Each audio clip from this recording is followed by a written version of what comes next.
Celsius scale और Fahrenheit scale के अंदर कन्वर्जन कैसे करते हैं हम अपने टेम्परेचर की, वो मैं आपको सिखा रही हूँ। देखिए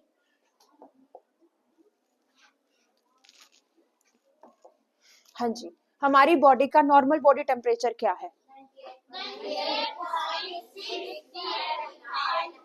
98.6 डिग्री फ़ारेनहाइट।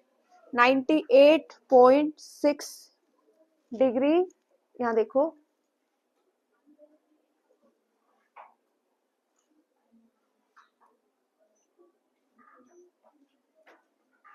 ये आ गया 98.6 आएगा। 98.6 क्लियर हो गया सबको?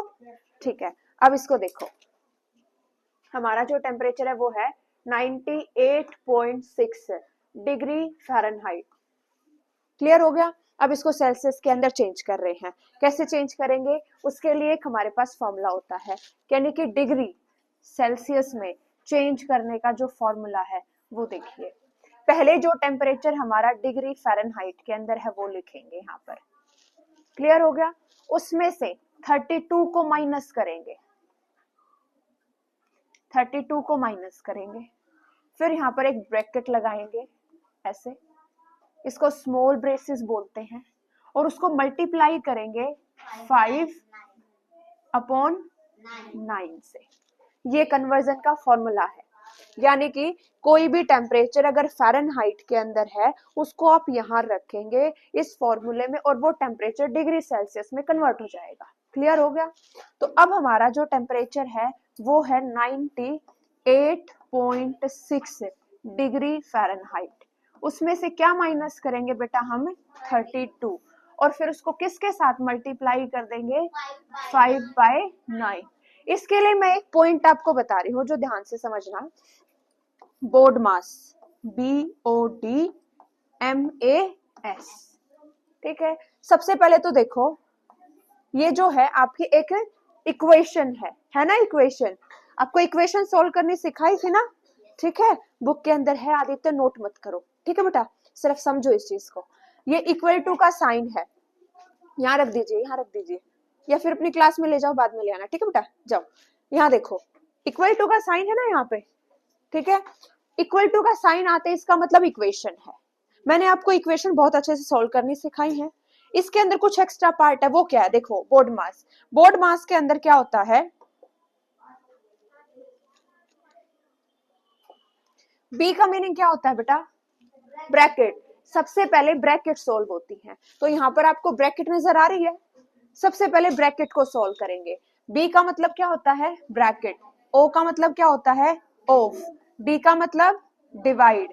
एम का मतलब, ए मतलब, बी मतलब। ब्रैकेट में देखो, एक तो ये होती है स्मॉल ब्रैकेट होती है, इसको बोलते हैं करली ब्रैकेट, और इसको बोलते हैं बिग ब्रैकेट। सबसे पहले ये ओपन होती है, फिर ये ओपन होती है, और सबसे लास्ट में ये ओपन होती है, ठीक है। और फिर ये साइंस होते हैं ऑफ। ऑफ का मीनिंग, ऑल्टरनेट मीनिंग ही क्या होता है? मल्टीप्लाई। और D divide, M multiply, A addition, S subtraction. What maths clear हो गया सबको?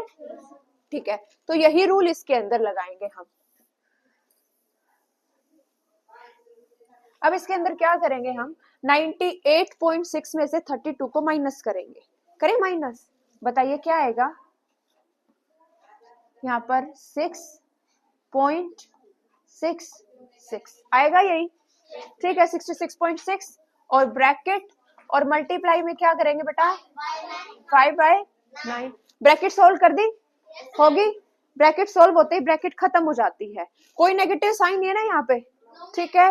तो ब्रैकेट को हम नेक्स्ट स्टेप के अंदर रिमूव कर सकते हैं। 66.6 और मल्टीप्लाई में 5/9। अब मल्टीप्लाई करेंगे, कुछ कट रहा है? वैसे पॉइंट में ना इसको हम कट भी कर सकते हैं, काट के दिखाऊं? 3 3 जा 9, 3 2 जा 3 2 जा पॉइंट, 3 2 जा कट गया ना आराम से, ठीक है। उसके नेक्स्ट स्टेप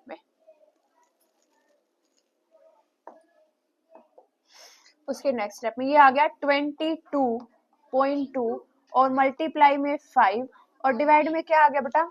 3। पहले इसको ना हम 5 से मल्टीप्लाई कर देते हैं, कर दे। यहाँ देखो 2 2 2 और 5 से मल्टीप्लाई करेंगे। हाँ जी, 5 2 जा 1 कैरी हो गया, 5 2 जा 10, 10 और 1 11, 5 2 जा 10, 10 और 1 ये हो गया। अब पॉइंट कितनी, पॉइंट के बाद कितनी है डिजिट, तो एक डिजिट, एक यहाँ से ये जो यहाँ है, यहाँ से हम एक डिजिट को छोड़ेंगे और पॉइंट लगा देंगे। समझ में आ गया सबको, यानी कि 1 1 1 0, यहाँ से एक डिजिट काउंट करा और यहाँ पर पॉइंट लगा दिया। क्लियर हो गया। और इसको फिर नीचे डिवाइड किससे कर देंगे हम, 3 से। यहाँ तक समझ में आ गया सबको।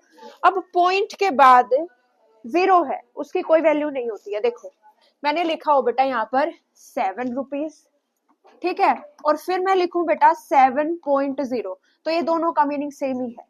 इस पॉइंट के बाद 0 की कोई वैल्यू नहीं होती है, पॉइंट के बाद 1 लिखो तो उसकी वैल्यू है। क्लियर हो गया।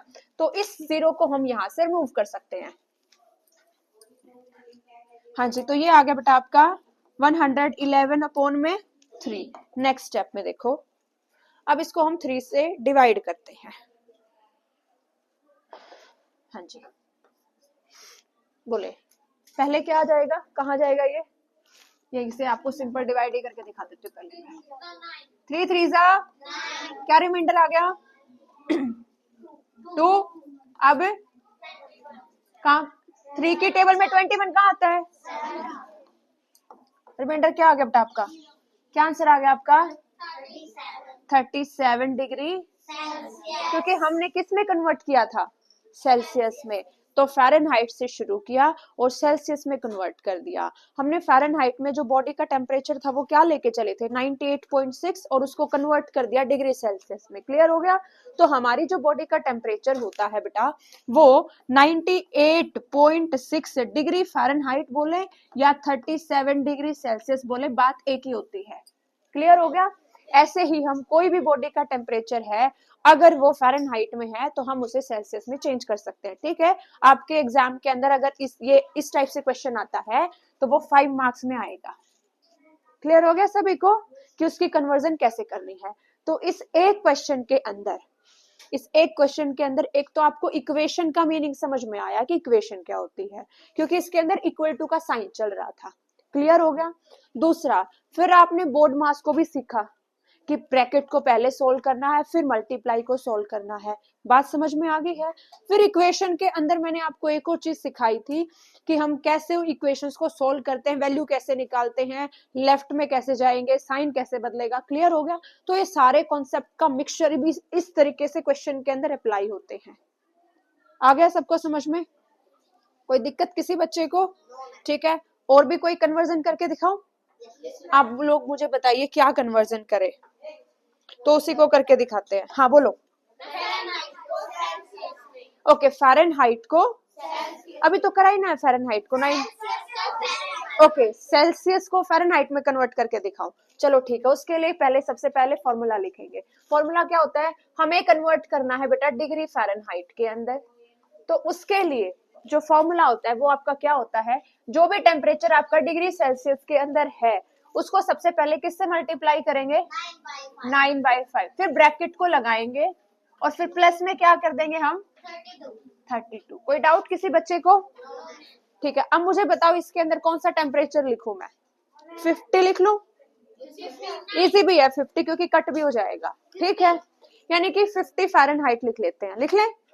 ठीक है, तो मैंने डिग्री सेल्सियस के अंदर यहाँ लिखा 50 डिग्री सेल्सियस और उसको मल्टीप्लाई कर दिया 9/5 से और ब्रैकेट को लगा दिया और प्लस में क्या लगा दिया 32। अब सबसे पहले ब्रैकेट को सॉल्व करेंगे और ब्रैकेट के अंदर मल्टीप्लाई है, मल्टीप्लाई में अगर कुछ कट हो रहा है तो उसको कट करेंगे। हाँ जी, 5 1 जा 5 1 जा, क्या आ गया हमारा 90, ब्रैकेट लगाई हमने और प्लस में क्या लगाया हमने 32। अब ब्रैकेट के अंदर कोई माइनस का साइन है नहीं है, तो ब्रैकेट को रिमूव कर देंगे और प्लस में क्या करेंगे 32। हाँ जी, 90 में 32 को ऐड करो, क्या आंसर आएगा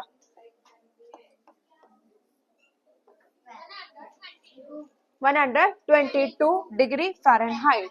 ये टेम्परेचर आपका किस में चेंज हो गया, फ़ारेनहाइट में। सबको क्लियर हो गया? कोई डाउट किसी बच्चे को? ठीक है, आपके लिए क्वेश्चन है। ठीक है, कौन सॉल्व करेगा यहाँ पे,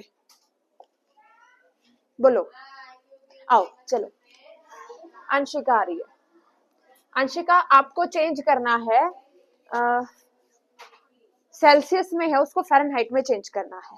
मैं सबसे पहले यहाँ पर फॉर्मूला लिख रही हूँ, डिग्री फ़ारेनहाइट और डिग्री सेल्सियस मल्टीप्लाई में 9/5 और प्लस में 32।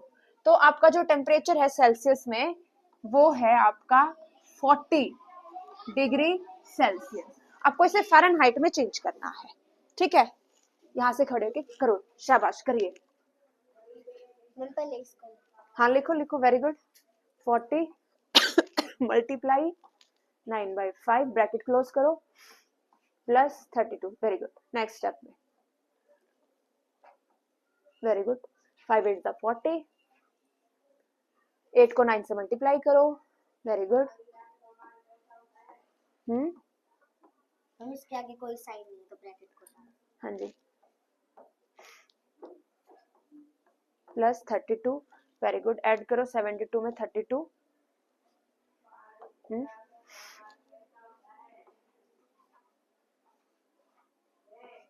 Very good.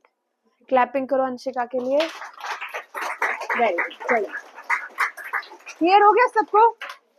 आगे कन्वर्जन करनी कि कैसे हम डिग्री सेल्सियस से फ़ारेनहाइट में चेंज कर सकते हैं और कैसे हम फ़ारेनहाइट से डिग्री सेल्सियस में चेंज कर सकते हैं। सबको समझ में आ गया है? ठीक है। अब है 0 डिग्री सेल्सियस है, ठीक है। आपको उसको फ़ारेनहाइट में चेंज करना हो, कर सकते हो? क्लियर हो गया सबको? ठीक है, डायरी लिखिए।